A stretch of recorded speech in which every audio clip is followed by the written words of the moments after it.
I knew something was wrong. Something happened to her. Her killer thought he was gonna get away with it. He formulated a plan, like some sort of Vegas magic act. He made the body disappear. It's like finding a needle in a haystack. There's such a vast expanse of where it could be. No one would have believed that anyone would have gone to such lengths to hide a body.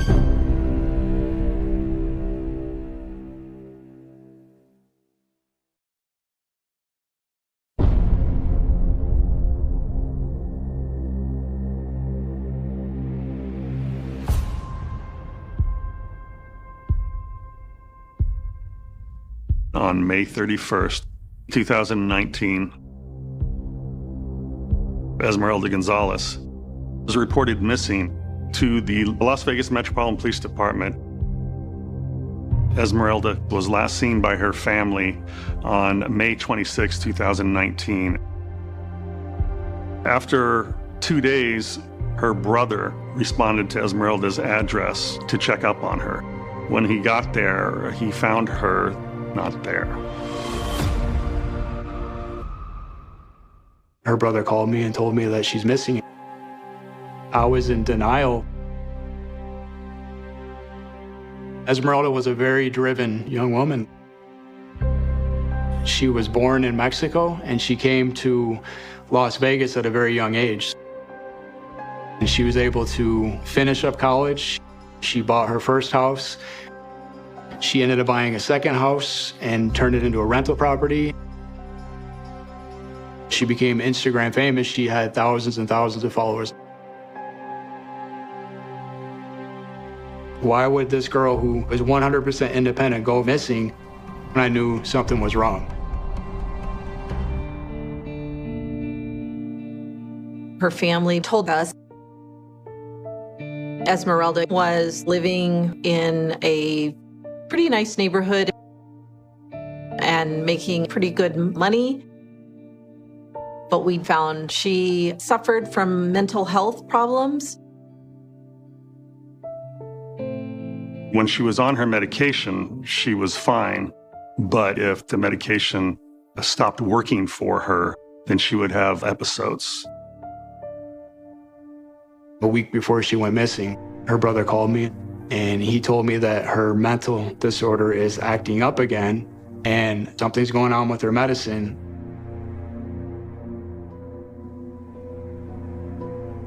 My news assignment editor said there's this report of a missing Latina.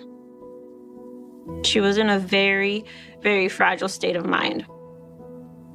To me, it hit home a little more for the simple fact that her parents had come to the United States for the same reason my parents came here. Her family just wanted a better life. That just makes you feel sick to your stomach. What was her mental state? Is that the reason why something happened to her? I didn't know how to react. It was all like a complete mystery. What really happened?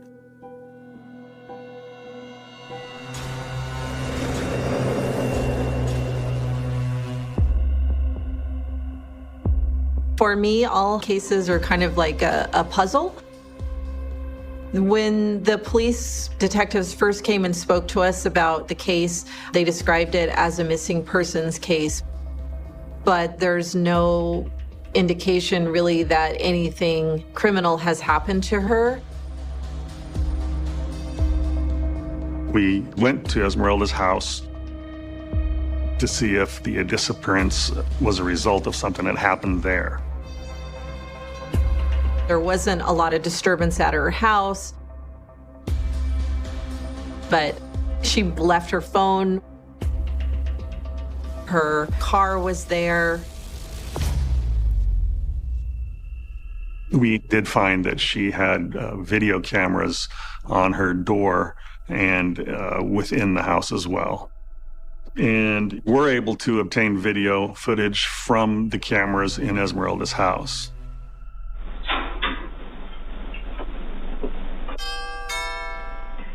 This video footage shows her behavior around her house in the days leading up to her disappearance. Hey, babe. I'm really freaked out because I can feel my teeth, they're all loose. She's acting erratic, strange. She's heard muttering nonsense phrases. Why are you mad at me? What did I do? And jumping at nothing.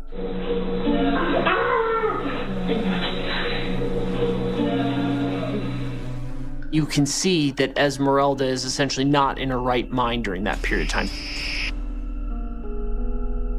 Even though she's clearly having kind of a mental breakdown. Nothing in the house ends up helping as far as where she went. The fact that she left items that could be tracked, her cell phone, her debit card, credit cards, and even her vehicle at her residence, questions also arise on whether or not she's trying to escape from someone. We conducted interviews with family members and other friends that showed that Esmeralda had a boyfriend, John. The last time that I seen her, 6 to 8 weeks before she went missing, I went to her house and she instantly stopped me and she said, "You cannot come in here. I have a new man. He's extremely jealous. He's controlling. He watches my cameras. He doesn't want you around here." I was like, this is very odd. We look into John to see what his criminal history was and discovered that there had been a report of a domestic dispute between Esmeralda and John on the 29th of May. She is ultimately reported as missing on the 31st. So we become concerned.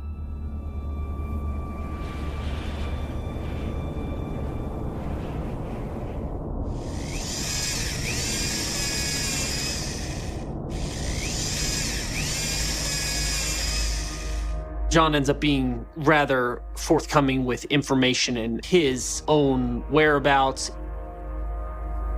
He turns over a cell phone.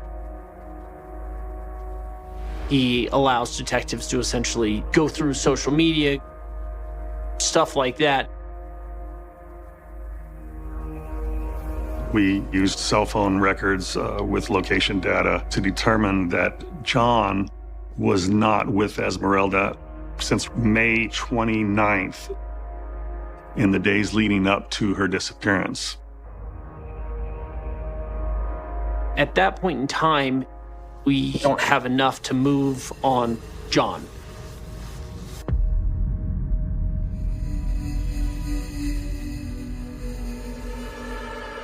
The missing persons unit then did a canvass of the neighborhood where Esmeralda lived. They contacted several neighbors. A lot of people have Ring doorbells that capture video, not only at their front porch or sometimes even out in the front yard or the street. One of the neighbors says, "Oh, hey, I have video footage of a girl knocking on my door." We did retrieve that security footage. They're kind of taken aback. The video footage showed Esmeralda dressed in her lingerie and high heels. She appears very confused. When a person is reported missing and you know that they have a history of mental illness, then we do become concerned about their welfare. The fear would be that they could become a danger to themselves or a danger to someone else in the community. The longer a missing person goes missing, the colder the case gets, the harder it is to put things together. But now we have a question: what has happened to her? Oh, I do? Yeah. Okay, thank you.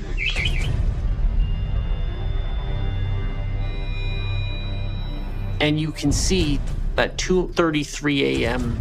time frame is the last time she can be seen alive when she's walking down the street.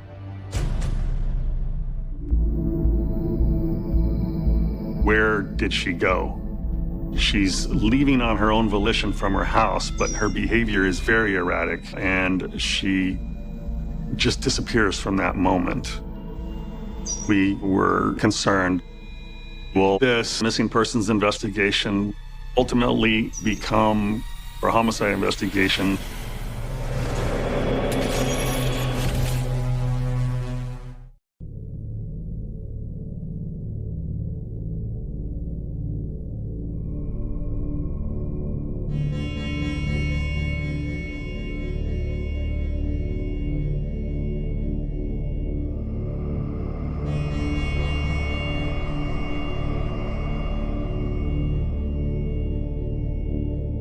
When people are missing for us for a certain amount of time,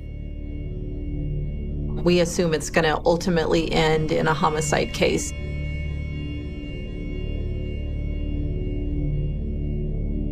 But we need a body. Without a body, you have trouble proving that someone's dead or that a crime has occurred.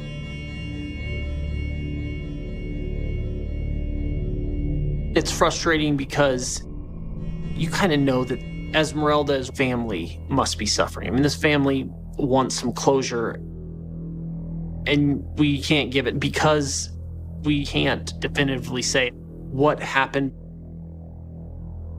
We can't essentially tell that family to give up hope.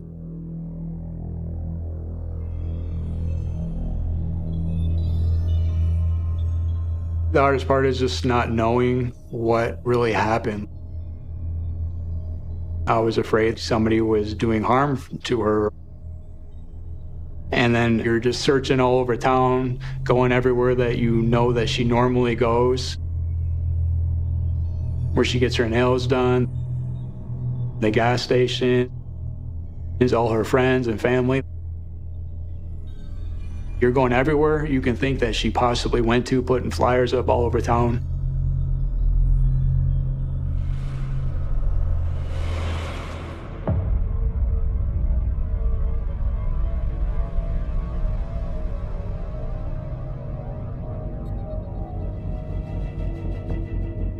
Then, approximately 6 weeks later, on July 18th, 2019, Metro PD's homicide unit receives an anonymous tip via a phone call. The information in the anonymous tip was that a prostitute came to be in the company of a person called Christopher Prestipino, and that she had been held against her will for a couple of days and was ultimately murdered by Christopher Prestipino. We had doubts about whether or not Esmeralda is the girl that was discussed in the tip. However, that gets me interested. This was the first real significant break in this investigation. And the investigation is turned upside down.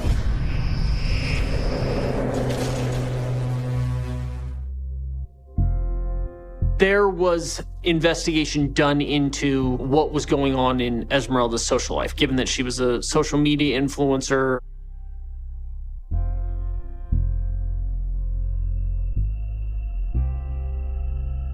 But we learned she had ties to quasi-adult entertainment. She worked as one of those showgirls on the strip where you wear the feathers and you take pictures with tourists. And I told her that it was not safe. Like you don't have security. You're vulnerable. So she agreed that she would work at a gentleman's club. And she worked and saved every penny she possibly could. And that's why she was able to be successful and invest in real estate.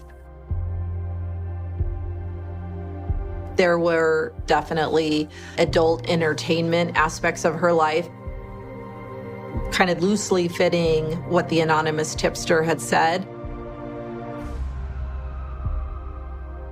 So it seemed like a pretty valid tip, but for us as prosecutors, we need a crime scene or we need a body. I mean, we need something to go on if we're going to charge a homicide, much more than this person is missing.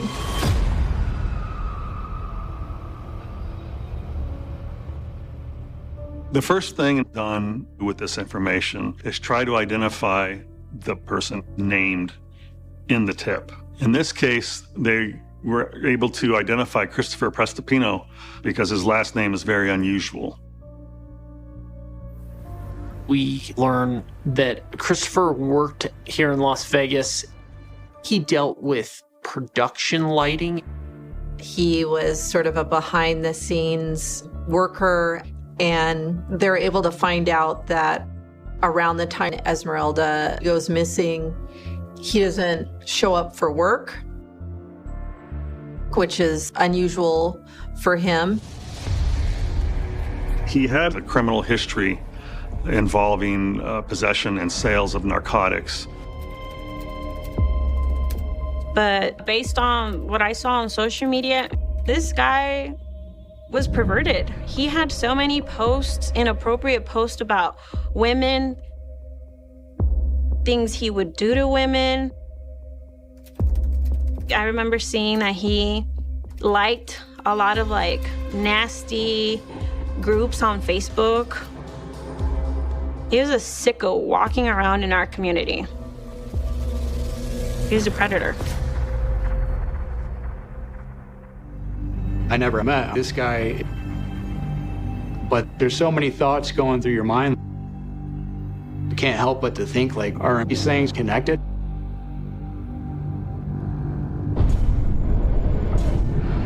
Was there some connection between Esmeralda Gonzalez and Christopher Prestopino?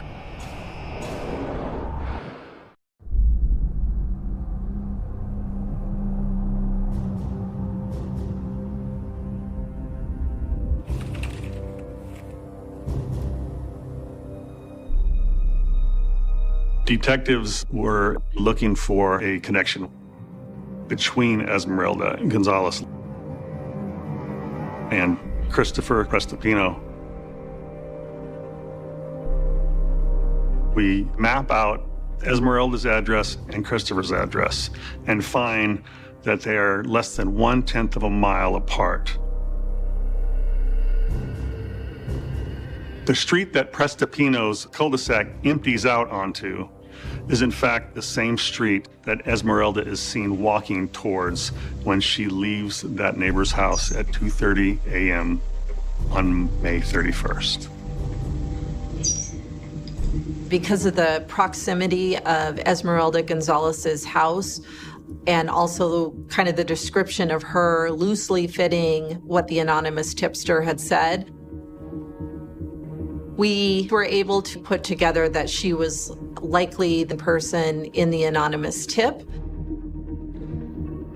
Up until this moment, there has been a bunch of dead ends in the Esmeralda Gonzalez investigation. Now it seems that there's been a huge break in the case. Christopher Prestopino ends up being the suspect. Prestopino is playing game of cat and mouse. If you don't have a body, one of the main elements of a human being being killed, you have to prove murder through at least circumstantial evidence.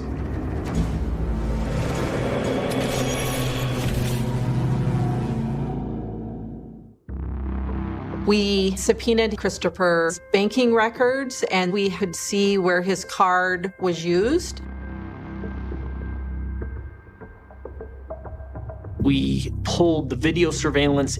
You see trips to the hardware store.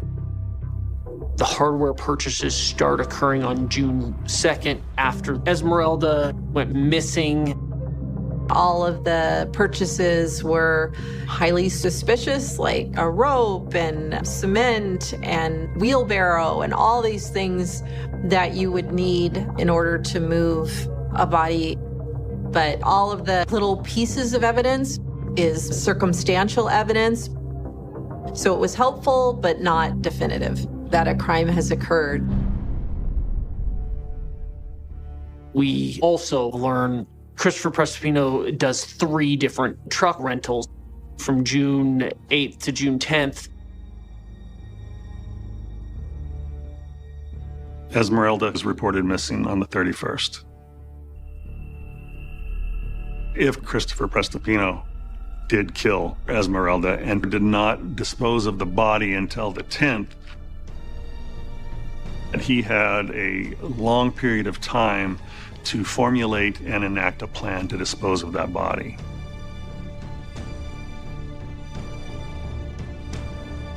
There's like 200 miles put on the rental truck, but Las Vegas, there's a lot of desert surrounding it. There's such a vast expanse of where the remains of Esmeralda Gonzalez could be, but we needed to try to piece together where she was. So it's like finding a needle in a haystack.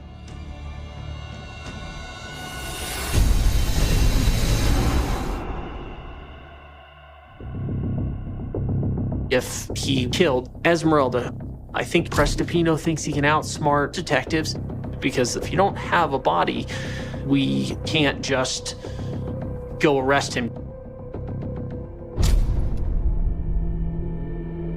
If he's playing game of cat and mouse, you got to keep going.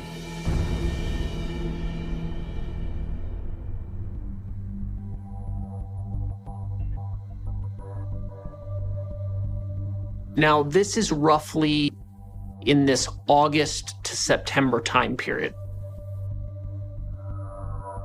We get the cell phone records of Prestopino, and a number is called really frequently during this May 31st to, let's say, June 10th timeframe. And Cassandra Garrett is the name of the person who's using this other phone. So detectives start following up on that. Cassandra was kind of a drifter. She lived in various places in Las Vegas, sometimes not staying in one place too long. Cassandra's cell phone is tracked. Sometime in the evening of June 10th, Cassandra leaves Las Vegas. Cassandra ultimately ends up in Milwaukee, Wisconsin. We were really trying to get as much evidence as possible. There's a little bit of strategy to that. We don't want to talk to Christopher because then obviously he realizes that he is being looked at for a homicide. But we needed something, so the detectives traveled to Milwaukee to speak with Cassandra Garrett to see if she would talk about anything that happened in Las Vegas.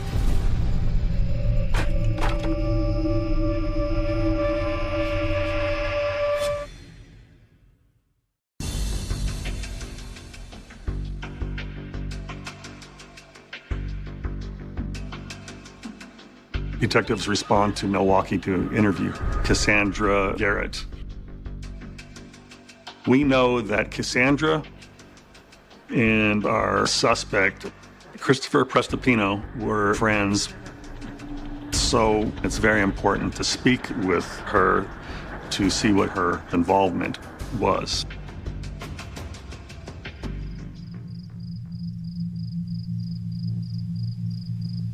So my partner and I, we've been assigned to conduct a follow-up investigation into a missing person case out of Las Vegas. Okay. So where have you stayed in Vegas? Stayed with, I got Andreas. I stayed with, hold on. When did you stay with Chris? Which Chris are we talking about?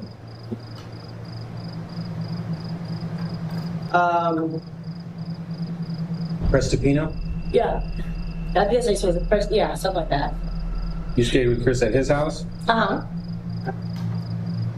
So that's why I don't understand why you're here. Yeah. He said something about something missing, but I don't understand who's missing. But what's going on with that? Okay, so when you were at Chris's house, did anything happen at Chris's house that was unique? Did Chris have to rent a truck for any? I don't know. How would I know that? You were there. You stayed there. Well, I know I did. I was hardly ever. I come and I go. Okay. I don't know. That's the truth. She basically tells them to pound sand and doesn't really give them much to follow up on. She's not too forthcoming. So it's really challenging. I think Christopher Prestopino was clearly involved in Esmeralda's disappearance, but we didn't have anything else to go on.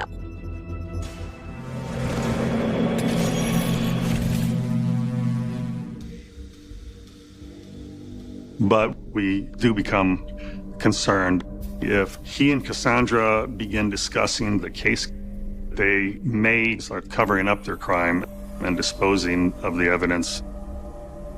We had to figure out where the crime scene is. So we got search warrants served in Christopher Prestopino's house in order to find more evidence that would substantiate a homicide and help us find Esmeralda's body.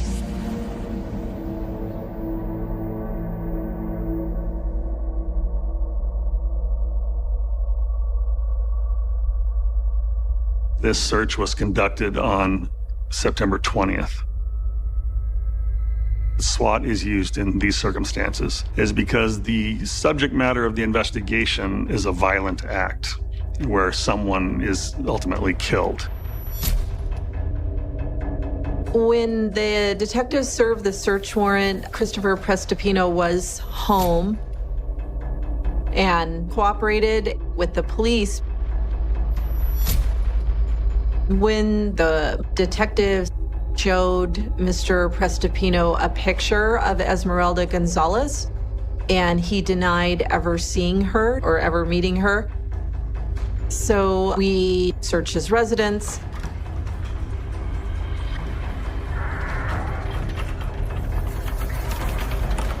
There wasn't a whole lot of evidence that indicated violence in the house. There wasn't an obvious weapon. There wasn't blood. But there were things that suggested that something could have happened in the house. The garage floor was redone. There were new carpets. Those things would be consistent with someone who's trying to hide evidence of a crime. But there's no way to say that something bad happened to her in the house.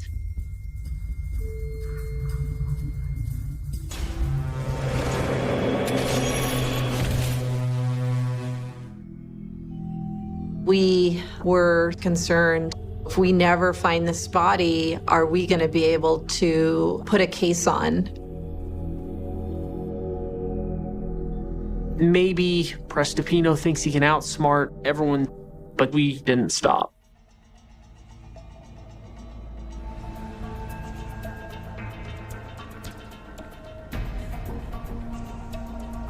Several months into the investigation, a witness comes forward, and it was pretty big. One of Cassandra Garrett's friends ends up talking to us. According to the friend, Cassandra had talked about this young woman being tied up in the house of Prestopino for several days, that she was drugged and that she was prevented from leaving the house. And so because of that, we decided to take another run at Cassandra.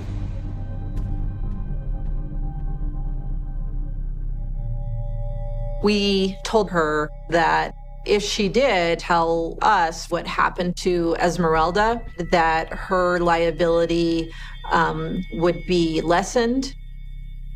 If she could implicate someone else versus having most of the responsibility laid at her doorstep, Cassandra decided that she would cooperate with the detectives' investigation.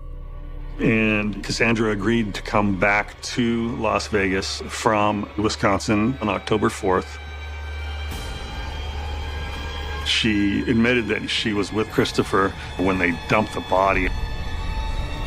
Then she led the detectives to a remote desert area, approximately 47 miles north of Las Vegas.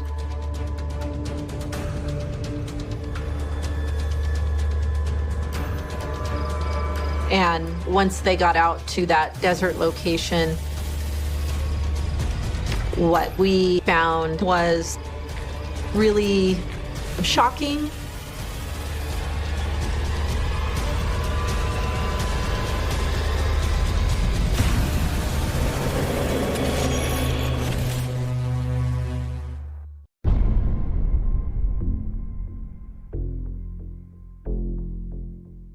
Early October, Pam and I are alerted, hey, the body's likely been found. It's a tomb.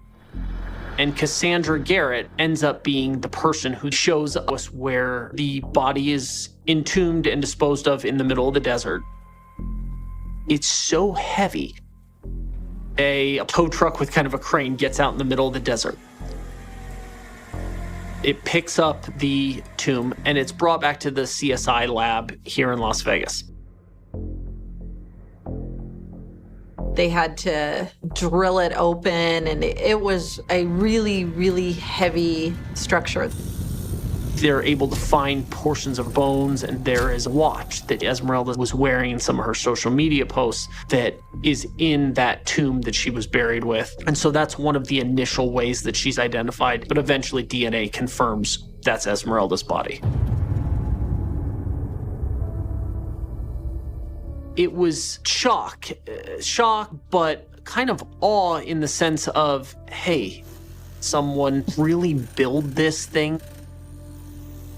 The amount of thought that it took to essentially enclose this into a tomb, no one would have believed that anyone would have gone to such lengths to hide a body.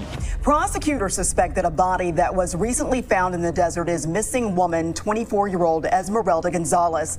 Detectives located it in the desert, encased in a homemade concrete and a wooden structure.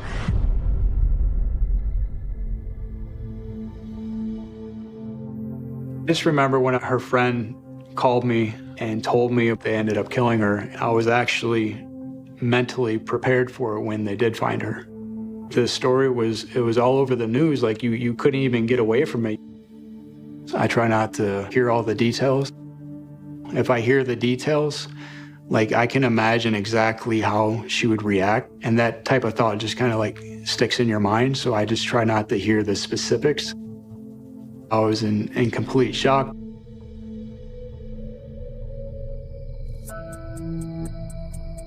So that's the point in time when you can go forward with an arrest warrant for Christopher Prestopino.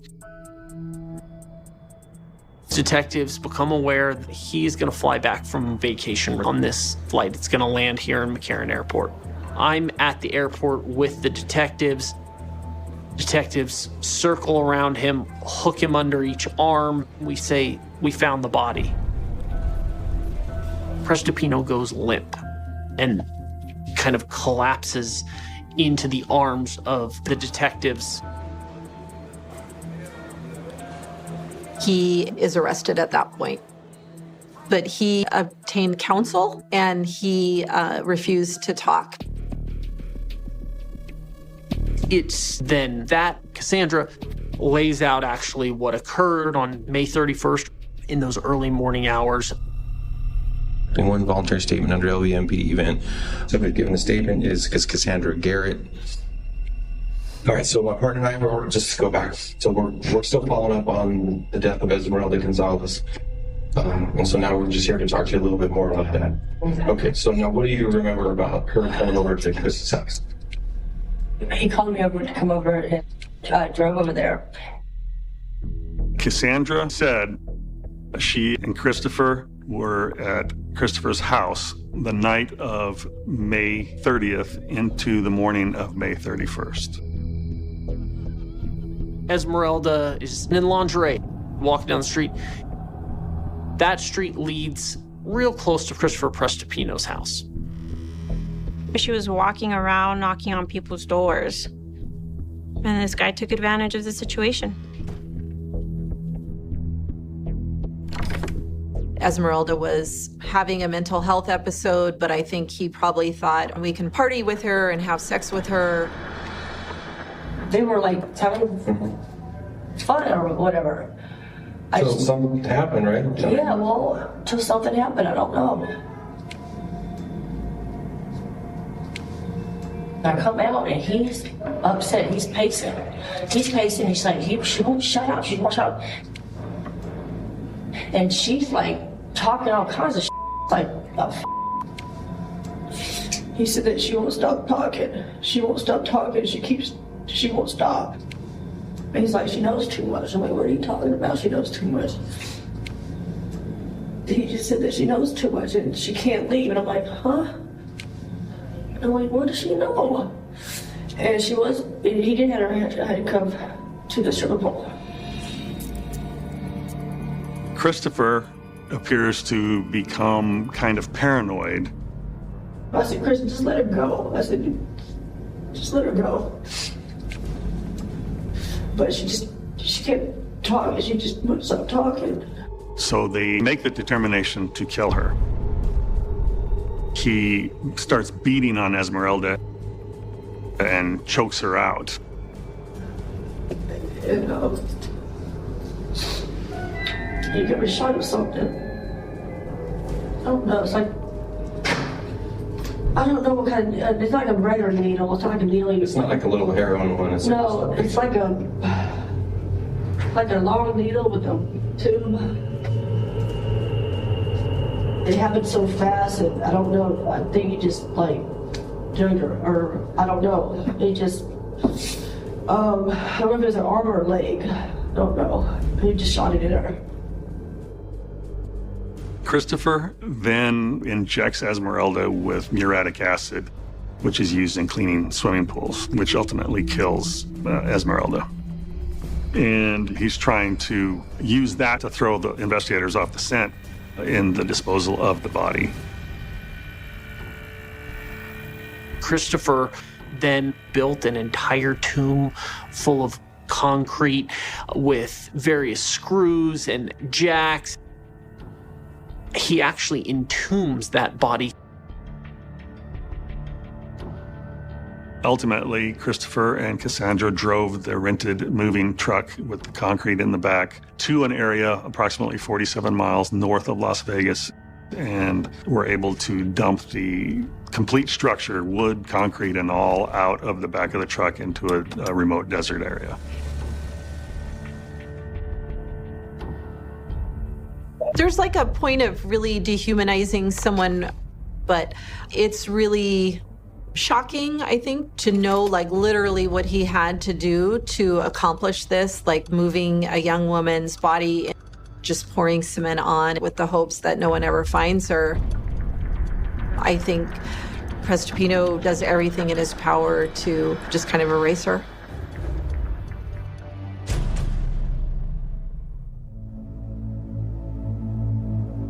If not for how aggressive we were at continuing to follow up and the investigation, going through the various search warrants, the social media, and the cell phone mapping, this probably would never have been solved.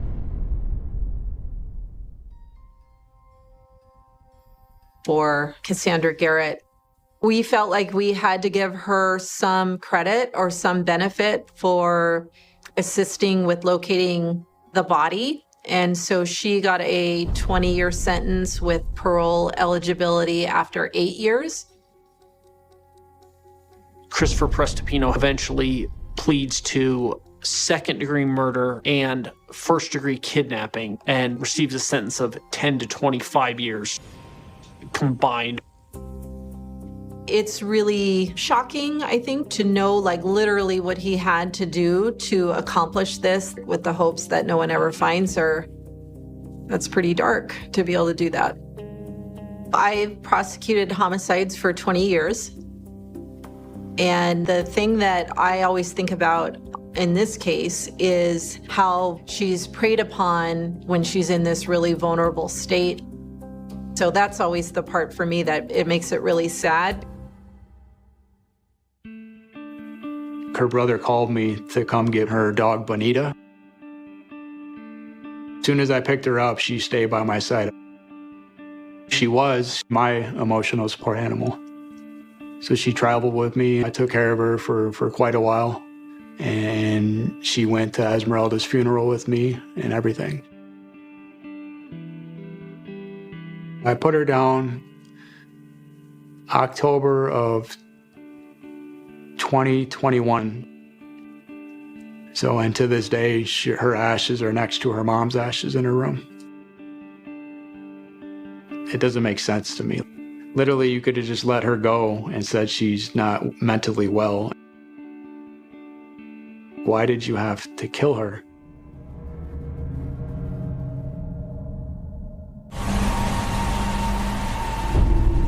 This case is Dracula meets the Sons of Anarchy.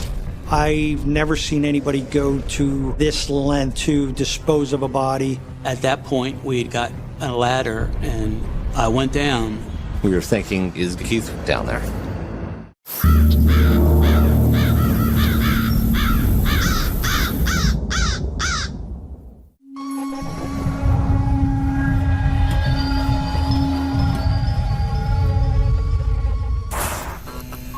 In almost every police department, there's a place where cold homicide cases gather dust. Each box contains unfinished business, evidence, interviews, in its very own murder book. These cases aren't dead, but sleeping. Each one waiting for new leads and a cop to dig out the truth and finally bring a killer to justice.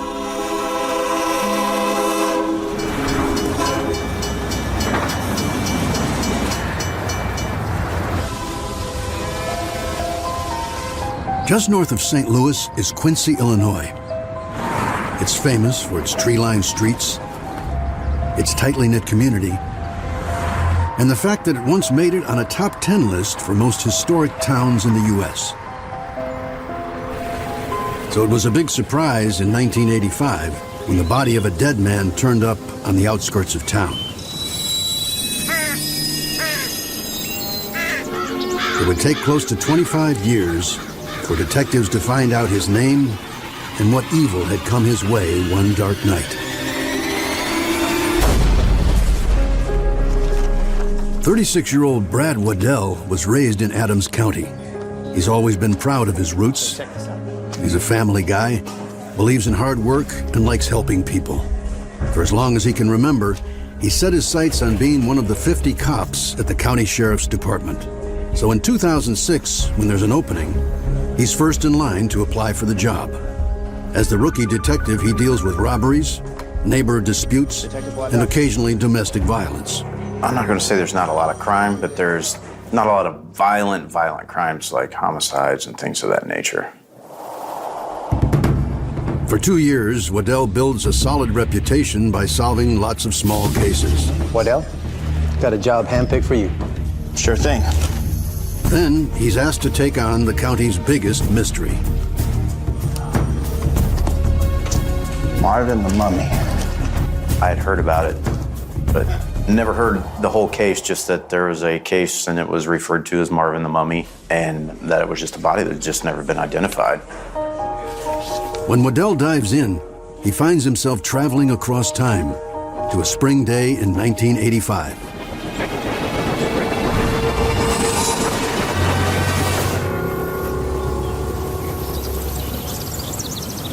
After a long, cold winter, the snow has finally melted.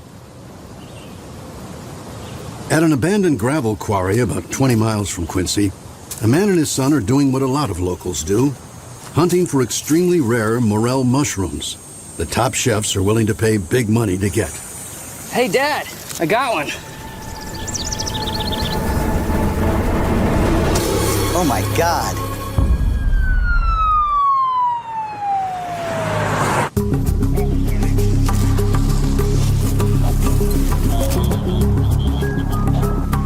Lead Detective John McCoy of the Adams County Sheriff's Department is one of the first on the scene. He's related to the old Hatfield rivals, but he chose the other side of the law. Special Agent Michael Ernst from Illinois State Police is there too. Over the years, they've joined forces and solved more than 15 cases together. So they go in believing it's just a matter of time before they figure out exactly what happened here. This body was found in behind some rocks at this rock quarry. We were taking note of the condition it was in, and we could tell it had been there for quite some time because it had mummified. He had dark, leathery skin, like you would see somebody that over-baked in a tanning salon.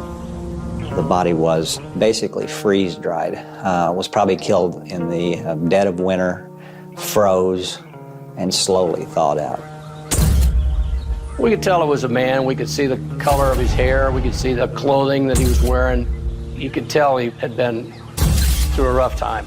He looked like he'd been beaten up pretty bad because his clothes were all torn. His feet are covered in socks, but his shoes are missing. One thing that struck me was the loops in the back of the blue jeans were broke, like somebody was dragging him by the loops. So we believe that the body was deposited there and not killed there. The fact that the body'd been there for a while, a lot of the evidence, car tracks, foot tracks, fingerprints, or any of those type of things were pretty much diminished. As they work the scene, they find no driver's license or other ID. Suddenly, Ernst and McCoy are in uncharted waters.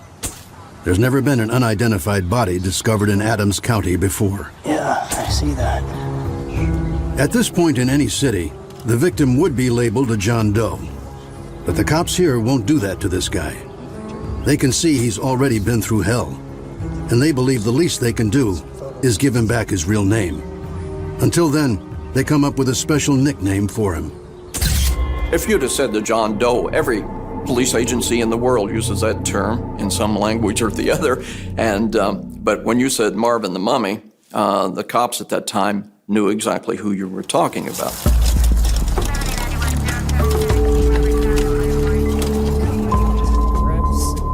Marvin's sent to the morgue, and the medical examiner determines the victim is a young white male in his mid-20s. He's been dead for at least a couple of months. And Ernst and McCoy were right. Marvin's death was incredibly brutal. Nearly every bone in his body is broken. When you see that, you know that a person has undergone a high impact from something. Possibly a steel rod, a ball bat. Somebody was intent on killing him. Before they can even think about finding the killer, they need to figure out who this poor guy is. Homicides are difficult enough, but when you have one that you can't identify your body, you don't have a real starting point, and that's a problem. Thanks to the months in the cold, Marvin's body is still intact. But with no dental records to compare them to, his teeth are useless for identification. And his hands are shriveled, making it difficult to get prints. Only thing I can think of is cut off the hands, we send them to the lab, see if they can come up with anything. The ME continues to look for anything else that might help detectives ID him. That's when he spots a discoloration on Marvin's dried-out arm. Layer after layer, he peels away the skin. Soon, a tattoo comes into focus. The tattoo was an image of a skeleton in somewhat of a Grim Reaper pose, holding a double-barrel shotgun with an inverted stock. The shotgun displayed that it had recently been fired by smoke coming out the barrel. It's a great lead. Ernst and McCoy hit the ground running. By now, somebody must have filed a missing persons report on someone with this tattoo. Looking for a person of interest. It's a male. Mid-20s, reddish blonde hair. He's got sort of a Grim Reaper kind of a tattoo. With a shotgun firing off. No, it's not that. Ernst and McCoy spend days looking for leads, but no one who fits that description has been reported missing in the surrounding area. Their murder book gets fatter, but the clues leading to Marvin's identity are still razor thin. Thank you for your time. Have a good day. They hope they can get a hit from Marvin's tattoo, so they make copies of it and snail mail them to every state, one by one. A lot more coming. At the lab, the forensic team is still working on getting a set of fingerprints. We removed the fingertips and used a substance called body tissue builder and injected the fingers and puffed them up somewhat, photographed them, and inked them. Beautiful set of fingerprints. AFIS, the Federal Automated Fingerprint Identification System, won't come online for 14 more years. Back then, prints are sent to the FBI, but finding a match in 1985 is a big deal. They searched the military, civilian, and criminal files. Nothing. It made it impossible to identify this man.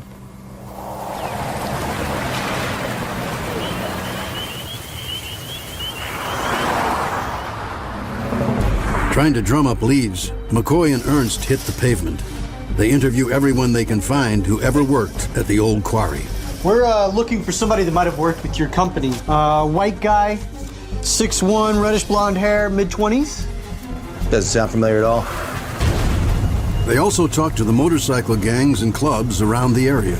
Do you know anyone with this tattoo? Nah. Badass tattoo, but you ain't gonna see no biker wearing that. This looks like an amateur job, something maybe at a prison or a jail. And they visit tattoo parlors from Texas to Tennessee. We don't do stuff like this. After tirelessly working for 3 months, Ernst and McCoy are no closer to finding out who Marvin is, where he came from, or why he suffered such a violent death. But they won't give up. This guy is someone's son, maybe someone's sweetheart. Even now, someone could be looking for him. To consistently hit brick walls and not know is frustrating, and it only fuels our fire to keep digging. So Ernst and McCoy now reach out to the media to ask the public for help. But the phone is silent. Not a single call comes in for 2 days. Then... We got something. Take a look. Oh, this is good. This is good. A couple just across the state line in Missouri call to say they have information that could help. Detectives pay them a visit. So why don't you tell us what happened? We were out doing some errands, and that's when we saw your guy. They say on a brutally cold day this past January, they spotted a man walking along a road near their home. They noticed him because he wasn't dressed for the weather. He was a younger fellow, medium height, medium weight, did not have a jacket on and only wearing a t-shirt, blue jeans, and no shoes, and seemed to be in distress. Excuse me, sir? Are you okay? Do you need a ride? It's really cold out. Thanks. Yeah, it is.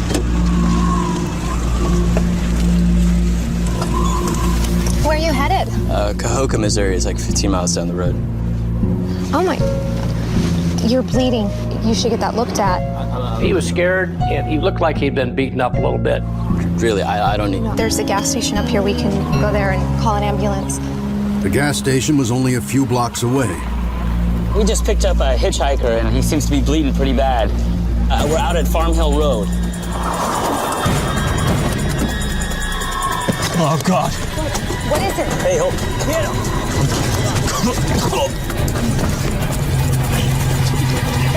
Hey, what's going on?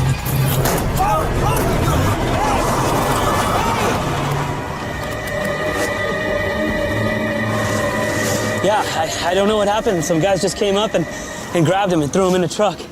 The couple had no idea if the men in the truck had seen them pick up the young man. They filed a report with Missouri police, but never heard any more about it until they saw the story of Marvin the Mummy in the news. McCoy and Ernst immediately contact Missouri police to find out what happened. Missouri put out a broadcast assuming that there had been a crime committed. This guy was being kidnapped or taken hostage, so they were looking for the car. They'd had no luck in tracking the car or the kidnappers, and the young man had not been seen again. But from the couple's description, he's a dead ringer for Marvin. A short-sleeved t-shirt, the blue jeans. The sock-footed, beaten victim who said he was headed to the nearby town of Cahokia. I absolutely thought that this was connected, and it was our chance to identify him based on the fact that he had connections in Cahokia, Missouri. Cahokia is a very small town, 15 miles down the road. We actually did a flyer with the picture of the tattoo and the information that we had, and we took it to every household. Hi. Hi. We're looking for someone, a person of interest. There's a mountain on my shore, and it's weighing me down, down, down. When it's turned to hours, the days turn into years. I can't tell you how many hundreds, maybe 1,000 interviews done that basically led us to the same point. We were back at the starting point, which was nowhere. And I'm sinking in this ocean. I guess I'm gonna drown, drown, drown. The detectives go back to the murder book, but they find nothing. The only promising lead they still have is from the Missouri couple, but they don't remember much.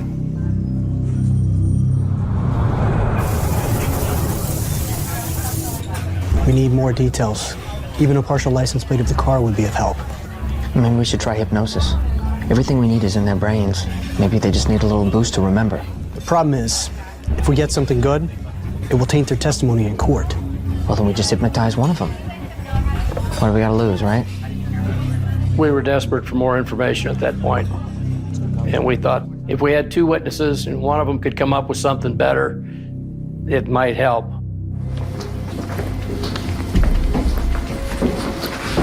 If you'll have a seat here, gentlemen.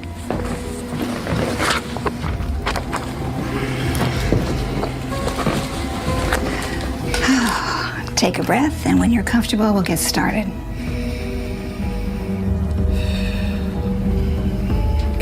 Okay. You're getting sleepy, and as you get sleepier, I'll touch your hand like this, and you'll go deeper. As you get sleepier, close your eyes. Be comfortable in the process. You are getting sleepier. You're getting sleepy, very sleepy. Recalling that day, can you tell me the make of the kidnapper's car? No.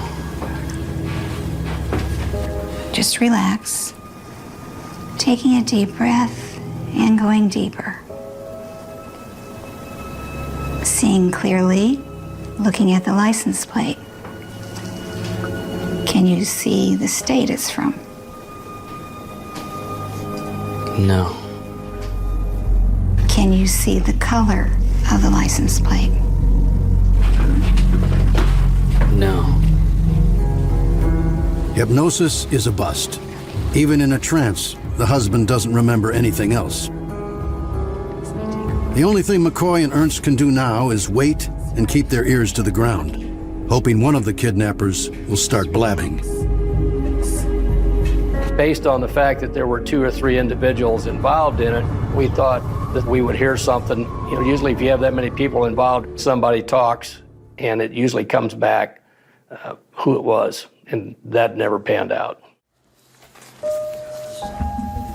We were extremely frustrated because we've got a guy that's laying there, we've got his clothing description, we've got tattoos, physical description, and nothing helps us identify him. I mean, you can't solve a crime if you don't identify the victim. We pretty well did everything that we thought was possible. There wasn't much left to do. Just keep passing the information to the states. You know, keep running the fingerprints through again was really about the only thing that was of any value, in hopes that fingerprints would pop up, but they never did.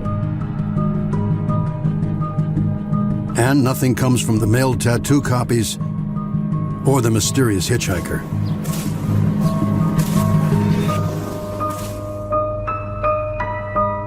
The case sputters to a halt. Years go by. Basically, by the end of the 80s, there were no more phone calls. Everything had been exhausted. It was certainly an open case, ready for any other information to be pursued, but there was no place to pursue. We had everything that you should have to be able to identify somebody, and yet we couldn't do it.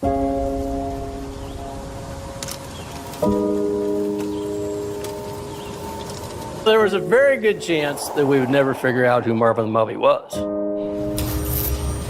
10 years after opening Marvin the Mummy's murder book, Mike Ernst retires. It's one of those cases that I've never forgotten. I've probably worked 1,000 cases, and I remember this one better than any of them because nothing ever worked. You remember all the work you go through and nothing pans out. You remember that. Remember that frustration. John McCoy stays on a few years longer. By the time he turns in his badge in 2005, he's closed every homicide case he's ever worked, except for this one. My track record in solving crimes is pretty good, or I wouldn't have been held on the position of lead investigator. I mean, the reason you get that is because you produce results. This one was frustrating because it's the one that got away.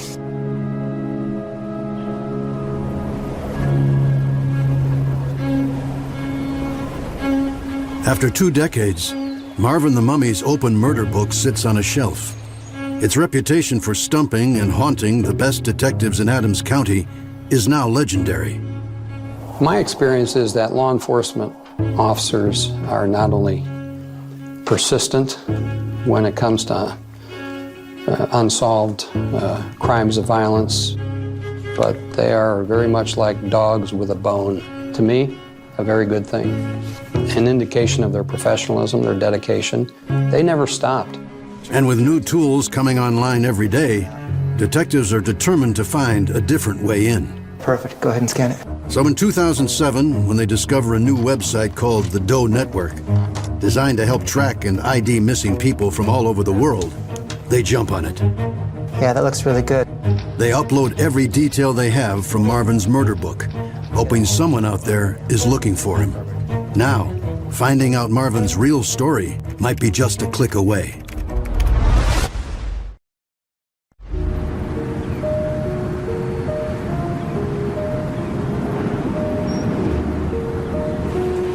While they wait, Marvin the Mummy's murder book goes into a deep freeze.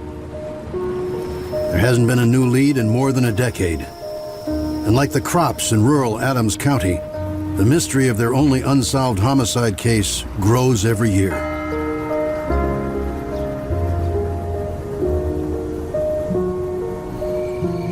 Then in 2008, rookie detective Brad Waddell takes over the case. Not one to shy away from a challenge, Waddell spends every waking moment getting up to speed, hoping that he's going to be the one that finally solves the mystery. Honey, dinner's gonna be ready soon. Can we clear off the dining room table? No, let's eat in the kitchen. This is too big of a mess. I don't want to touch anything. I felt overwhelmed because it was a large case with a lot of twists and turns, and the case never came to a conclusion. And it was the one that stayed out there and stayed out there and stayed out there. But law enforcement has made some impressive advances in technology since 1985, like AFIS, the FBI's national fingerprint database. So if Marvin had ever been in the military, applied for a government job, or spent time in prison, his prints will be there. But when they check the system, there's no match for Marvin. Waddell gets his first bitter taste of working the Marvin the Mummy murder book. I was thinking there is just no way that we are ever going to be able to put this together because none of the pieces to this puzzle fit. But unlike the detectives before him, Waddell's frustration is short-lived.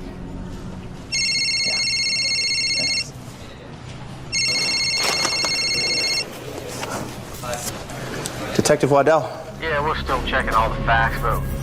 Waddell gets a mysterious phone call from Corinth, Mississippi. What is this, a joke? On the other end of the line is Detective Jerry Rogers, and he's got quite a story to tell. He says it began 2 weeks earlier when he and his partner Reggie Anderson were sent to arrest 48-year-old Wallace Spence after he stole a local woman's checkbook and tried to cash in. Anything you say can and will be used against you in the court of law? Spence was a rather small fellow. He never put up a fight when we went to arrest him. He never got ugly or irate or anything of that nature. He was real cool and calm. But what happened next had both veteran detectives scratching their heads. Look, I gotta get something off my chest. I killed 8 people. We've got a man in jail that we've charged with burglary. And within a matter of a few minutes, here he is confessing to 8 murders that he's got away with for 20 plus years. First was in Florida, near Orlando, from a liquor store. The murders that Spence was confessing to, started back in the 80s. And he was saying that he had committed murders in Illinois, he had committed murders in Georgia, he committed murders in Kentucky. He was just rattling them off, just right and left. We just let him talk, and then when he finally got through talking, we went outside and thought, what in the world have we got here? The first thing Rogers and Anderson do is dig into Spence's past.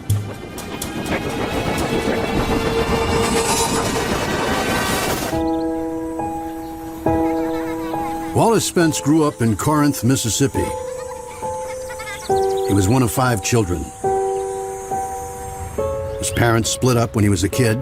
When his mother remarried, he bounced around a lot. He ran away at 15 and never looked back. He hitchhiked across the country and earned a few bucks picking fruit and working at a carnival. By the time he was 19, he was living in Fayetteville, North Carolina, where he got busted for burglary. When he got out of jail 2 months later, he jumped right back into stealing.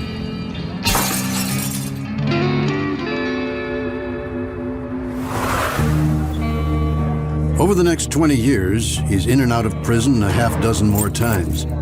But even with a long list of charges, nowhere in his record is there a history of violence. Yet here he is, out of the blue, confessing to 8 murders. The Mississippi cops have to figure out if they have a madman or a serial killer on their hands. They start with the murder of a young girl Spence said he'd committed in Georgia in the late 80s. It was just a lot more details in that particular victim than the other ones. So I actually had enough that I could contact an investigator there. A detective from Georgia flew in the next day. Tell me again how you first saw the victim, the young girl. I was buying cigarettes at a liquor store, and she walked past the store as I was coming out. Spence had no problem remembering every detail, laying out the murder as if it happened yesterday. But the detective felt something was off. Okay, excuse me. He came out of the room and said, I think what he's done here, he has just read some stuff out of the newspapers, and he's just repeating that. He said, this is not the man that we're looking for. Rogers and Anderson confront Spence about the lies he's telling. I just said, look, I'm done. I'm tired of talking to you. We've been going for days, and nothing has been truthful yet. I said, you're lying about everything, and I don't know why. But what's going on? That's when Spence tells them he knows he's going to prison for check fraud, but he's scared, and lying was the only thing he could think of to save himself. He wanted to go to a federal prison, thinking killing multiple people through multiple states, it would be a federal offense. He didn't want to go to Mississippi prison because he had been a snitch at one time, and he was afraid for his life. I gave him up. So Rogers tells Waddell they figure they'll just write him up for burglary and put him away. But that's not what happened. I wasn't lying about all the murders. There was one person. Thomas Branham. He pissed me off. Lost it. I didn't know what I was doing. I didn't plan it. Brannon was on Spence's original list of 8 murders. But now he insists this one, and only this one, is real. The Mississippi detectives have been doing this long enough to know there's something here. No way can I go back and serve more time in Mississippi. No way. So a camera is set up to make sure they document everything Spence has to say.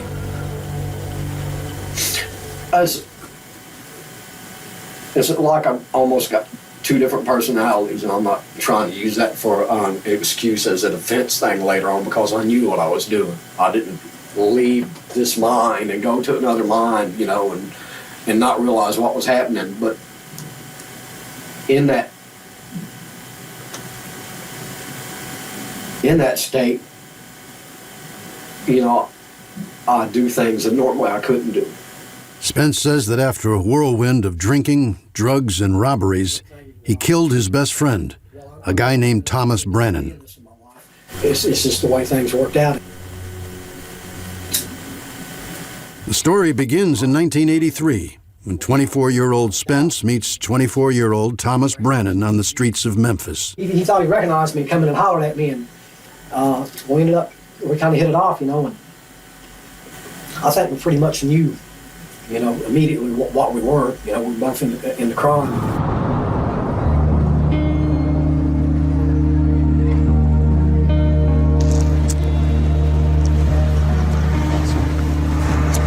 You had anywhere in particular?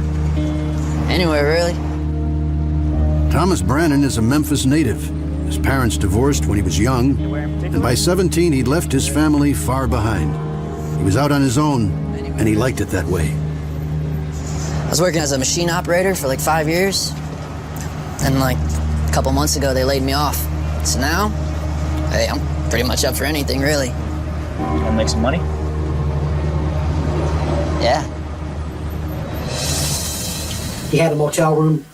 He invited me down there. We ended up getting high and going out and doing a couple of jobs together, and we decided we wanted to get out of Memphis.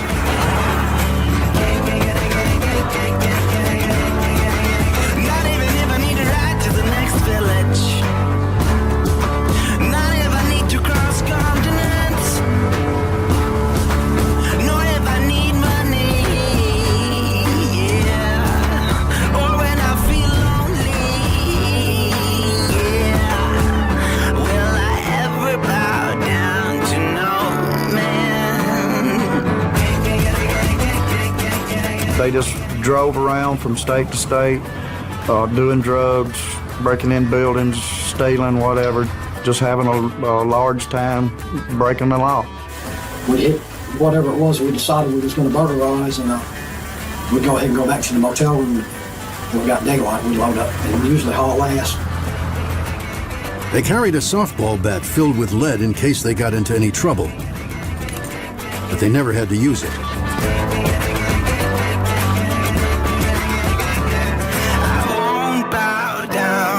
To no man.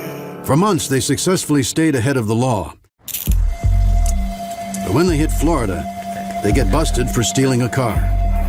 After serving just 11 days, they're out. And the best buds start right back where they left off. We did a couple burglaries pretty quick there, stores, just little stores. But we ended up hitting a pretty good lick money-wise. So we went to Athens, Georgia. We burglarized 3 or 4 businesses. And we'd done pretty good. We had, I'm thinking we had around $1,700 or $1,800. To celebrate their windfall, they get tattoos. Brannon comes up with his own original design.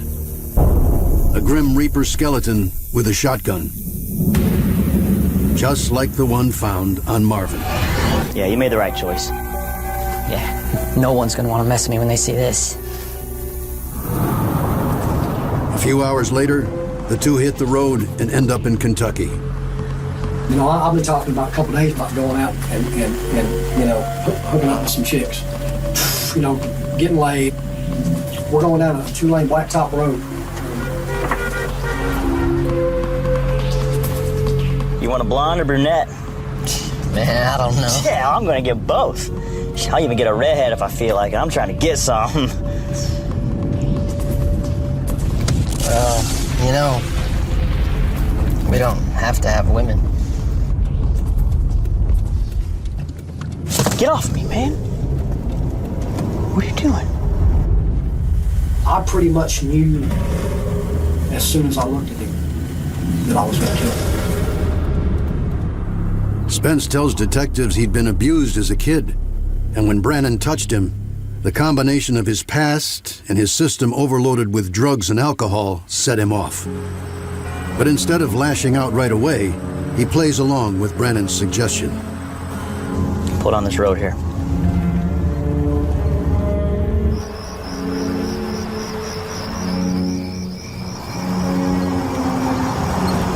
We got a blanket in the trunk, right? Yeah, somewhere back there. Why don't you go back and take a look, find it. And so he gets out first and goes around to the trunk. Then I just reached behind the driver's seat. That's where we kept the softball bat. We had the handle sawed off and drilled it out and put lead in it. You find it? I think I asked him if he was having any luck or whatever, and I waited for him. He kind of turned his head to look at me. When I did, I hit him in the wrist. Hard. But I just remember his eyes. It was like, I guess, shocked. I've kind of always, thought that his expression was like when you catch a deer in your headlights. Swung again, and as soon as I swung that and come back, I caught him like right here. And I thought, that probably killed him. I run and jump in the car. I went down the road a little ways and turned around. And when I turned around, coming back, he's standing up. I eased up to him to where I was probably, I'm going to say 30 foot away from him, or something like that. Going slow, and then I punched him. Spence! Spence!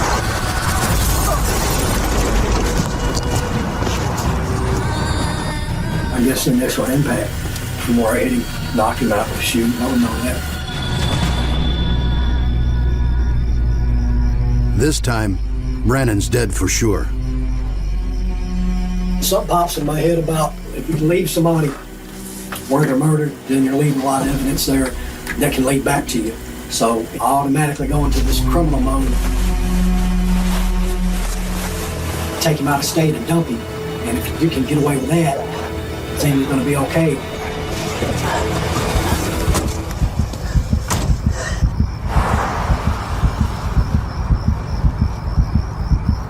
Spence says he drove for hours.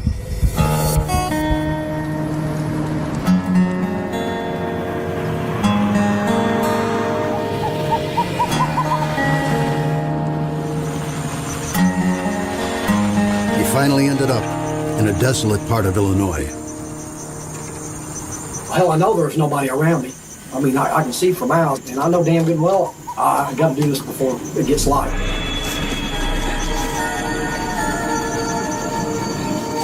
That's when he dumped Thomas Brannon's body behind some rocks and left him there to rot.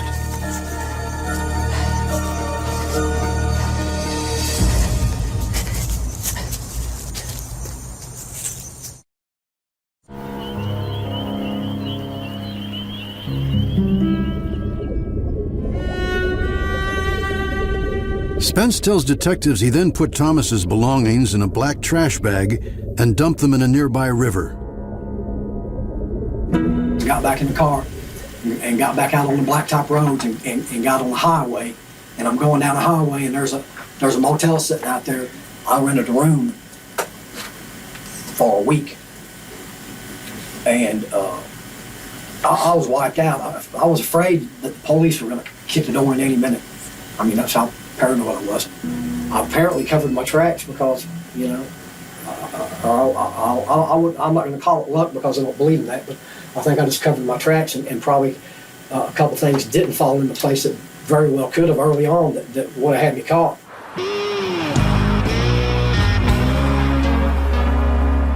After that, Spence says he hit the road and went back to burglarizing, solo this time. It was as if nothing had happened. But a few weeks later,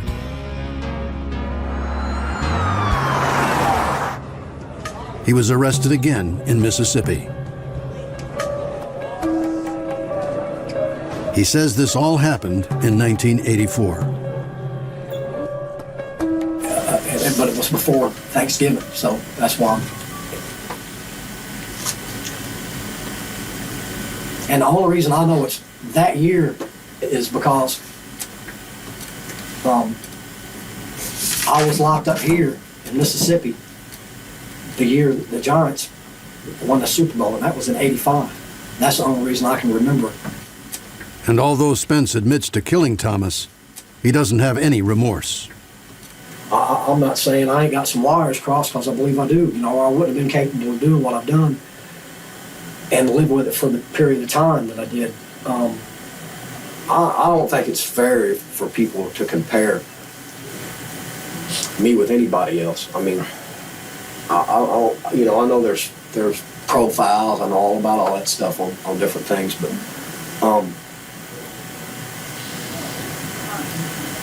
even though I've done what I've done, you know, I've paid a pretty good price as far as, and there hasn't been a day that's went by since I killed Thomas that I've had any peace all day. At some point in time, you know, I'd be having a good time. I ain't gonna say I haven't had, because I have, but I'd be having a good time, and then just out of the blue, I'll ask myself, man, you know, you ain't got the right to be having a good time, and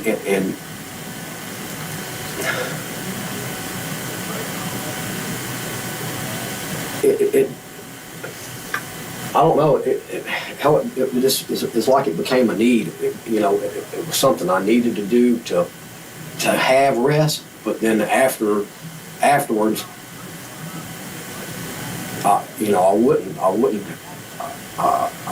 it just added to it.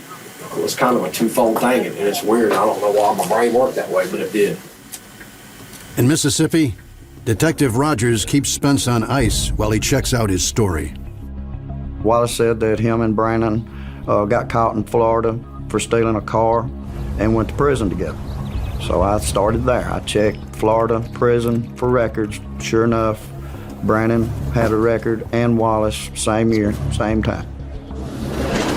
And if what Spence is saying is true, and he dumped Brandon's body in a rural area, Rogers figures someone would have found it by now. So he searches unclaimed bodies online and stumbles on the Doe Network website. I was scrolling through it and just looking for anything that would, click. And I scrolled to one page, and the tattoo was there. It was a skeleton holding a shotgun.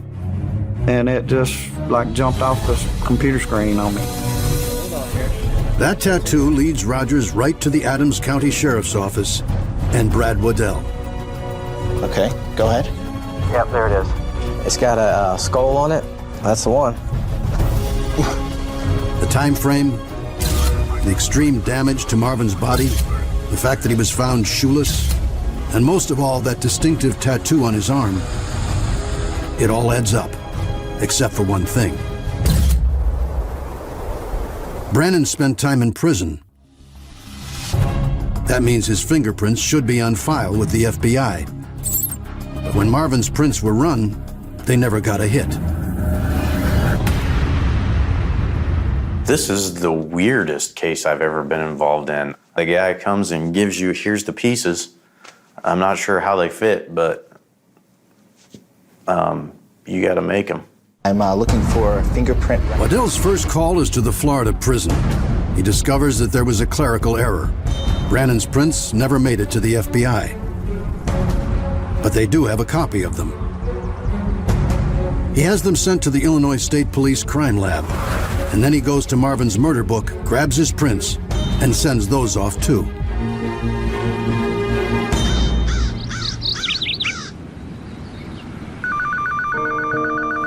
I got the phone call that day, and they said it was a positive match that Thomas Brandon was, in fact, Marvin the Mummy. Wow, thank you. Thank you so much. Finally, after 23 years, the Adams County Sheriff's Department's most infamous John Doe has his real name back. Thomas Brannan.